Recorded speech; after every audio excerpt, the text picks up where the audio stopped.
Welcome, guys. How's it going? And welcome back to the channel. So, yeah, ever since I've done the S3 swap on my A3, I haven't actually really done anything to upgrade the brakes. So, in today's episode, I want to change the brake discs and obviously do the pads as well. And the discs that I have in question is from a company called MTec. So they actually do performance discs for the same size that you have. So I had went and bought some performance discs for my car. So I will be fitting those now. And in today's episode, I'll be taking you through, guys, on how I actually do the brake discs, as well as brake pads if you are interested. So stick around. Actually, let me show you the discs that I have in question. So let's go.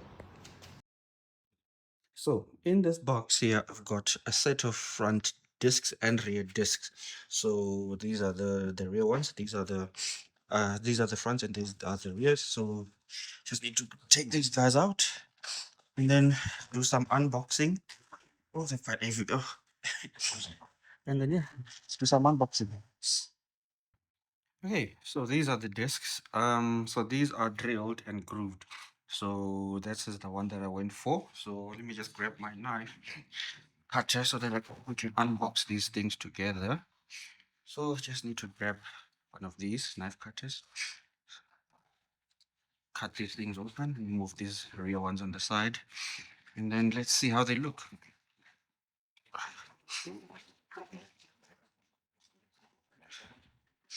It's hard to do this one-handed, but let's.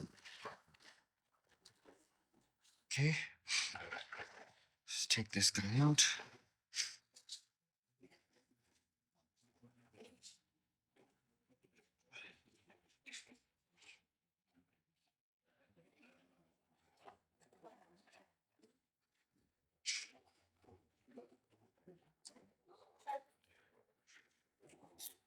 Ooh.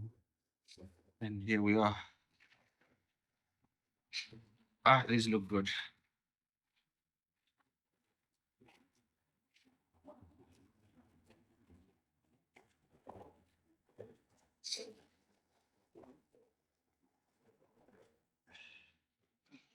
Okay, so these are the disc. This is the disc, the front disc.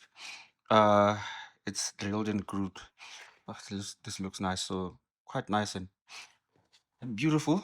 So these are 312 millimeter disc size. So they are the same as that one. So the reason why I didn't go for the 340 mil one is obviously those ones are for S3s and Golf R. So my car came with 312 millimeter disc size.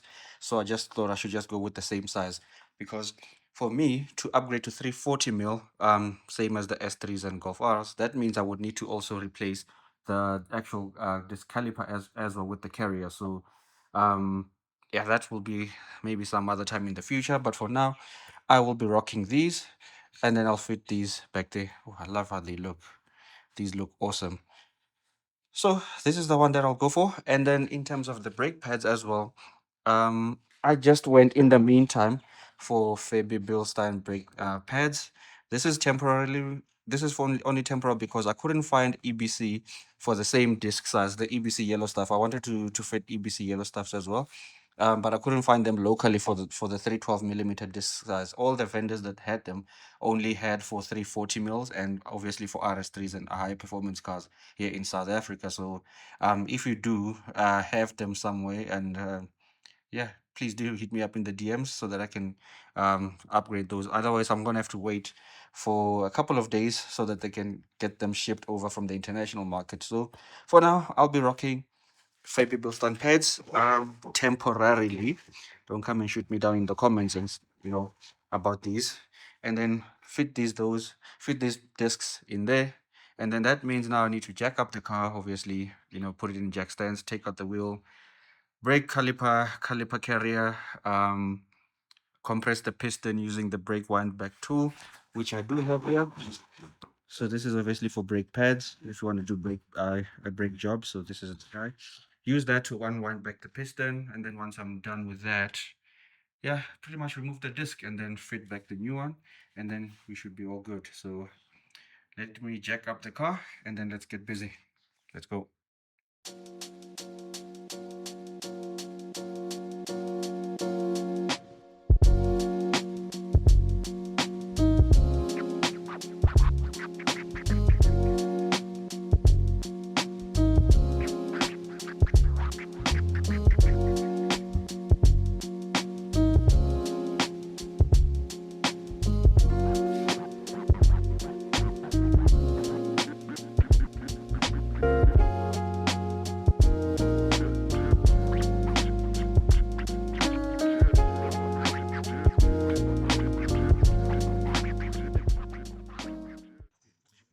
got the car all jacked up at the front, at the back, even on the other side as well, so it's nice and level. So I'll be taking out the wheel on the front and the back side, and then these are the discs. So these are the fronts, these are the backs. So these will be going back in. So yeah, need to continue up taking out the wheel, and then pretty much start with the brake job. So let's go. Okay, so to do a front brake disc job, basically you need a 17 mil spanner and a 13 mil spanner, because there's one bolt that you need to hold, and then you undo the other one, and then a Torx 30 T30 bolt to undo this little bolt here. And I've got a flathead screwdriver just to pry the brake pad and move the piston slightly backwards, so that I've got enough clearance to remove the actual caliper itself.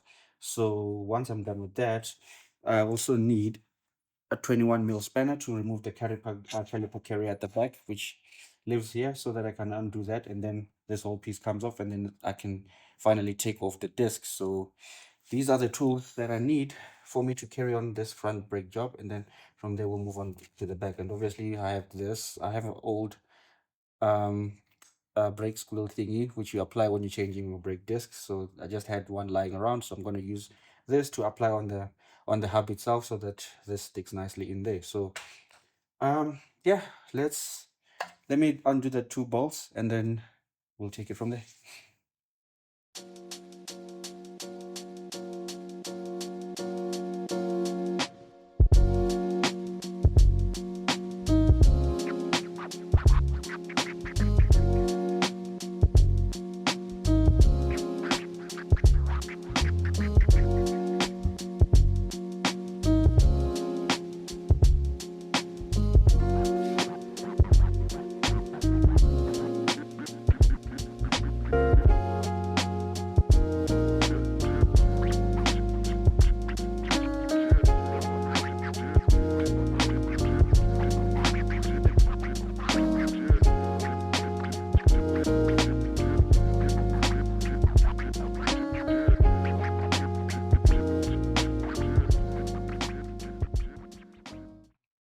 All right. Well, that came off very easy. Normally these will still be stuck on here when you take the bolt out, but I guess it's my lucky day. So yeah, that has been done. So these are the two bolts for the caliper carrier for this guy. And then these two smaller ones obviously will bolt back the brake caliper, which I just temporarily hung on my shock absorber over there. Hope that doesn't fall down. So have that. And then this is the little T30 bolt that holds the disc in place there. And the pads themselves, I still had a fair amount of pads left on them. They were not too bad at all. So you could still run these for quite some time, but yeah, no, it's better to just change them as well. So now I need to grab the disc and then apply some paste here as well. So this is where this guy comes in. So you apply it there on the hub itself, and then that holds that in place nicely so that it doesn't squeak. And then I need to apply some of it on these little guys here, on these little grooves, so that it doesn't, apparently it stops your stuff from squeaking. And then I just need to grab a wire brush and clean this off, clean the surfaces off, and yeah, fit back the new disc. And then once I'm done fitting back the new disc, it's going to be a matter of just fitting back these new pads, which I have, that I'll be using temporarily. So yeah, let me grab my wire brush, clean the surface off. So I couldn't find my wire brush. I don't know where it is, but I just used some degreaser to clean it up, and then yeah, it's okay. It's enough for me to actually put back the disc anyway. So let me grab that guy, and then let's hold it back in here.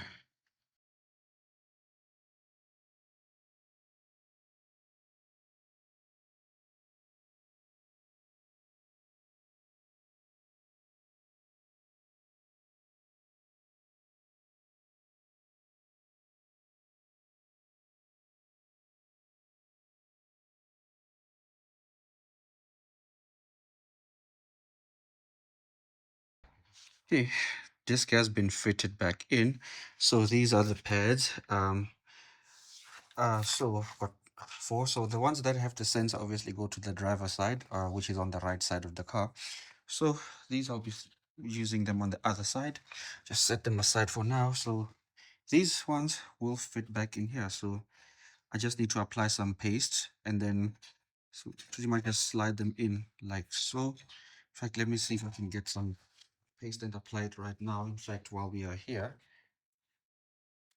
So get some paste, put it in there, put some down there on this little groove down here so that it doesn't, apparently that they help in terms of squeaking. I'm not sure, but yeah, that's what the box says. But anyway, once I have that, you can simply grab this guy, and then I like to put them at an angle like so first, so that this little tab here, I can then push it and squeeze it in, and then set my pads like that.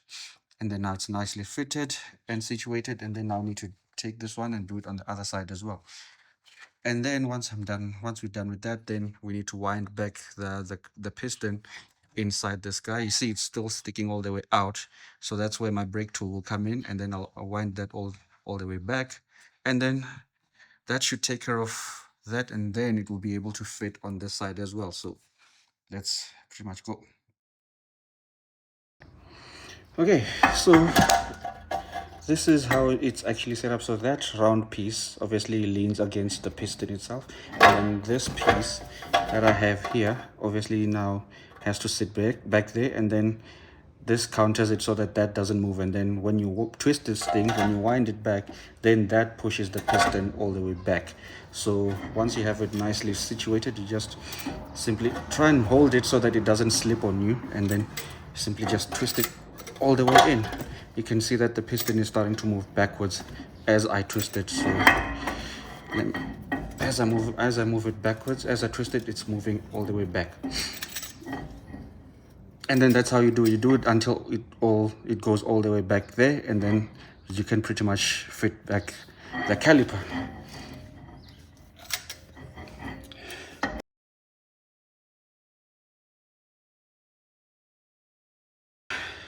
And then you have it. So now my piston is all the way flush with this rubber grommet here. That's winded all the way backwards. So we're all good now to fit it back in. Simply just put it back and then just tap it up with a, I don't know, something, a hammer or whatever that you can use to at least force it back in. And then, yeah, put it back and then do the balls, and then we should be all good. And there we have it. Brake disc pads has been changed. We are all good now. So next step obviously is to repeat the same process on the other side, and then we also need to do the back side as well. So but the back side is slightly different because it has an electric handbrake, and that has to be released before you can actually do the winding back of the piston, because if you do it without releasing the handbrake, you will damage the motor, and it's not a cheap part to replace. So I will be showing you how you do it, either using VCDS or pretty much OBD11. So it's a fairly simple job, but let's go and tackle the back, and then yeah, let's continue. Hey, doing the rear discs is pretty much almost as similar to the fronts, but however, this one having an electronical handbrake, I need to release that, and I need a 7mm Allen key, I think, that goes in here, and then there's a 14 mil spline socket that I need to use to take out the caliper carrier as well. So, and that has to come off. The same T30 bolt has to come off, and then you just simply whack this thing with a hammer. That should come off. So similar job, easy, not too difficult. Yeah, oh, to actually release the handbrake, because since it's electric, you need to either use VCDS or OBD11 if you have. So I will be using OBD11. So under apps, you go workshop. If you go workshop in there, and then just search for brake brakes. So there is gonna be a brake pad replacement. So you see it needs about 10 credits. So you can just go in there and then select open, and then that will release the actual electric handbrake, and then move it all the way back. You have to make sure though that the handbrake is disengaged for this process to happen. Okay, if it's still engaged, it might not work. So it even tells you the procedure. Because I don't have credits, there's another way that you can actually do this thing. So if you go to control units and then you go to brakes and then go to basic settings, you will see that there's an option here called start lining change mode and end lining change mode. So obviously for starting lining change, it's when you want to release the caliper. If you do not have credits, if you're using OBD11, that's what you're going to be using. That will push the piston all the way back, and then you can simply pretty much use the piston wind back caliper to push the caliper all the way back as well, the piston all the way back. So you simply select start lining mode, and then you hit this button. You will hear the motor as well until it goes all the way back. You can see, you can hear it winding.